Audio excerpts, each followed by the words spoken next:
शासन चलाने की भूपेश डॉक्ट्रिन में खुलता है। छोटे मोटे डॉक्ट्रिन में मैं बातें नहीं करता। माननीय अध्यक्ष महोदय, आप अगले प्रश्न में आप पूछ रहे हैं क्या? हाँ, अगला प्रश्न मैंने मेरा पूरक प्रश्न पूछने का निवेदन किया था। वो तो उनको भी कहा था पूरक प्रश्न मेरा नाम पुकार दिया ना।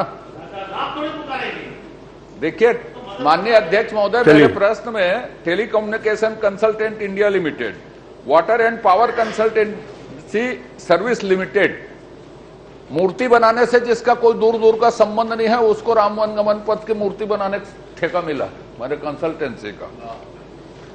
मैं माननीय मंत्री जी से यह जानना चाहता हूं, यह है मतलब डॉक्ट्रिन शासन चलाने की जिसमें मेरा मुंह खुलता है जोरदार। यही बोध घाट परियोजना बना रही थी और यही मूर्ति लगा रही है। समझ रहे हैं आप माननीय नेता प्रतिपक्ष जी?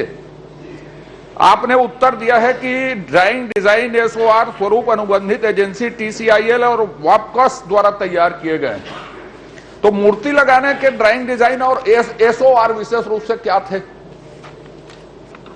ये मुझसे पूछ रहे हैं कि मंत्री जी से? अध्यक्ष के माध्यम से मंत्री जी आपका भी अवसर नहीं है।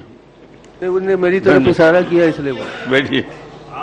कि इनकी आदत इतनी खराब है, कभी चेयर की और बातें नहीं करते न चेहरा रखते। कर रहा हूं भैया। आपसे प्रेरणा ले रहे हैं अध्यक्ष जी के माध्यम से, मंत्री जी से। चलिए ब्रिजमोहन जी। माननीय अध्यक्ष महोदय, टीसीआईएल और जो वेबकॉस है उसको योजना बनाने के लिए प्रोजेक्ट रिपोर्ट तैयार करने के लिए उनको दिया गया था और साथ में उन्हीं को कि हमें ये काम करवाना है और इन कामों के लिए आप जो बेस्ट वास्तुकार हो सकते हैं, बेस्ट मूर्तिकार हो सकते हैं, उनको आप अनुबंधित करिए और उनके माध्यम से बनवाइए। ऐसी उसमें प्रक्रिया अपनाई गई। ठीक, मैंने पूछा है बहुत स्पेसिफिक माननीय मंत्री जी से, आपने उत्तर भी दिया है कि डीपीआर एसओआर ड्राइंग डिजाइन तैयार की गई। तो मूर्ति बनाने के लिए एसओआर और ड्राइंग डिजाइन क्या थी? ड्राइंग, क्योंकि कई मूर्ति ऐसी है जो राम भगवान की मूर्ति च नहीं लगती भाई। तो इसलिए आपको बताना पड़ेगा इस बात को कि एसओआर क्या था, कौन सा दर पे उन्होंने मूर्ति बनाई। अभी रामलला की मूर्ति लगी, 3 लोगों ने टेंडर भरा, 3 लोगों ने बना के दिया, इतने साल चलेगा, इतनी उसकी आयु होगी, इस पत्थर से बनेगा, सारा कुछ उसमें निर्धारित था। तो आप कम से कम मुझे ड्राइंग और एसओआर किस आधार पर निर्धारित किया, वो बना कौन से एसओआर और कौन से ड्राइंग में, यह बता दीजिए।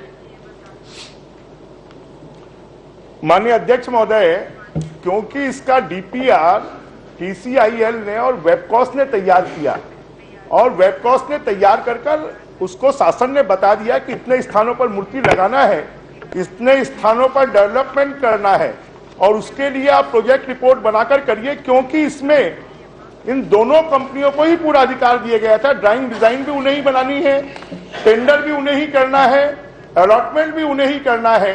खाली उसके लिए उनकी कंसल्टेंसी फीस और जो उसके कॉन्ट्रैक्टर होंगे जो निर्माण करेंगे उसका पैसा दिया जाएगा, उसको पेमेंट करेंगे और उसका हिसाब देंगे। नहीं, माननीय अध्यक्ष महोदय, मेरा आपसे निवेदन है कि आप परिशिष्ट देख लें। एसओआर जानना जरूरी इसलिए है कि हर मूर्तियों की रेट अलग अलग है, तो उसका एसओआर जानना पड़ेगा कि कौन से पत्थर से बनाए, कौन से लागत से बनाए, उसके डिटेल पे तो होगा, बताना चाहिए उनको। कहीं पे 7 लाख में 9 लाख में मूर्ति बनी है, कहीं पे 4.5 लाख में बनी है, कहीं पे 34 लाख में बनी है, कहीं पे 70 लाख में बनी है, कहीं पे 69 लाख में बनी है। तो कितनी हाइट का है, शासन के पास जमा तो उसका एसओआर होगा। शासन कितनी हाइट के बनेगी, कौन से मुख मुद्रा होगी, कौन से मुद्रा होगी, किसमें बनेगा, कि वो कुछ भी महात्मा गांधी फोटो को हटाक लगा दिया।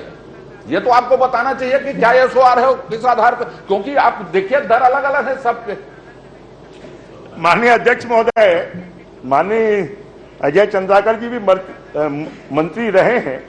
बहुत सारे आइटम ऐसे होते हैं जो नॉन एसओआर के होते हैं और नॉन एसओआर के जो आइटम होते हैं उसमें जिसको ये काम दिया गया उन्हीं के द्वारा तय किया गया कि कैसी डिजाइन होगी, कैसी मूर्ति होगी। आपने उत्तर में दिया है माननीय महोदय कि एसओआर टीसीआईएल और वापकॉस ने तय किया है करके, तो एसओआर की जानकारी तो शासन के पास होनी चाहिए। अच्छा चलिए, दूसरी बात, आपने इसमें टिप में लिखा है कि डॉक्टर राम अवतार जी शर्मा और हेमू यदु के किताब से इसका चयन किया गया राम वनगमन पथ का। आप टेबल करेंगे क्या कि वो चंपारण और चंदखुरी में राम भगवान गए थे, टेबल करेंगे क्या उसकी रिपोर्ट? जो चंपारण में काम है वो मूल हमारे योजना में नहीं था, उसको माननीय मुख्यमंत्री साहब आपकी मर्जी में कैसे चलेगा? कहीं पर राम भगवान ने कहा आपको इतिहास से छेड़छाड़ करने की अनुमति किसने दे दी? माइथोलॉजी छेड़छाड़ करने की अनुमति किसने दे दी आपको? आप टेबल करेंगे क्या इसको? माननीय मुख्यमंत्री जी के निर्देश पर, तत्कालीन मुख्यमंत्री जी के निर्देश पर कोई भी आदमी छेड़छाड़ करे वो आप उसको स्वीकार कर लेंगे, मुख्यमंत्री कोई भी रहे हो? आप टेबल करेंगे क्या दोनों शोधकों की?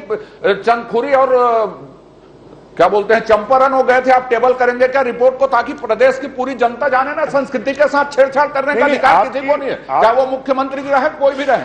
आपकी जो चिंता है उस चिंता से मैं भी वाकिफ हूं। मैं आपको इस जानकारी में कि जो चंपारण है, चंपारण को माननीय मुख्यमंत्री जी के निर्देश पर राम वन गमन पथ में जोड़ा गया था। मैं कह रहा हूं, सुनिए साहब, गंभीर विषय है, ये गंभीर विषय है, किताब में भी नहीं मैं है। यदि कह रहा हूं, ये मुख्यमंत्री जी के निर्देश नहीं, मैं कह रहा हूं मेरे निर्देश पे आप अध्यक्ष निर्देश दे, कहीं पर भी प्रतिमा आप लगा देंगे, ऐसा कैसे हो जाएगा? मैं आपसे यह जानना चाहता हूं कि जो आप काम करवाए हैं वो कौन कौन से मद से करवाए हैं, आप जानकारी दे सकते हैं क्या? और उसका एक आध जगह वेरिफिकेशन आप सोशल ऑडिट करवाएंगे क्या? आपके मैं भी चलूंगा, आप भी चले। जो काम उन लोगों ने किया, चंदखुरी सोशल ऑडिट करवा लें, शिवरी नारायण का सोशल ऑडिट करवा लें, विधायक की समिति सोशल ऑडिट करवा लें। समय बहुत कम है, जरा जोर से उत्तर प्रश्न पूछिए, समय खत्म हो रहा है। अरे आप तो इतिहास बनाते हो, जहां गए नहीं हो वहां भी पैसा हमें भी शामिल कर लो ना।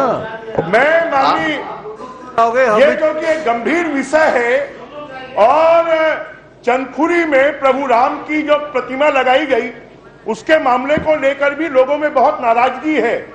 मैं इसको लेकर इस पूरे मामले की, क्योंकि अजय चंद्राकर जी एक विद्वान हमारे सदस्य हैं, उनकी अध्यक्षता में एक सोशल ऑडिट कमेटी का मैं गठन करता हूं कि वो इसकी जांच करें।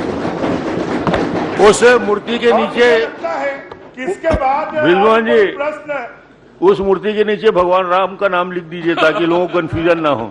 उस सोशल ऑडिट में इधर के लोगों को भी शामिल कर लीजिए, अरे इधर के भी लोगों को शामिल कर लीजिए। जगह बता दीजिए, मूर्ति लगवा देंगे, अच्छा चांस है उसमें, बहुत अवसर है पैसा खाने का।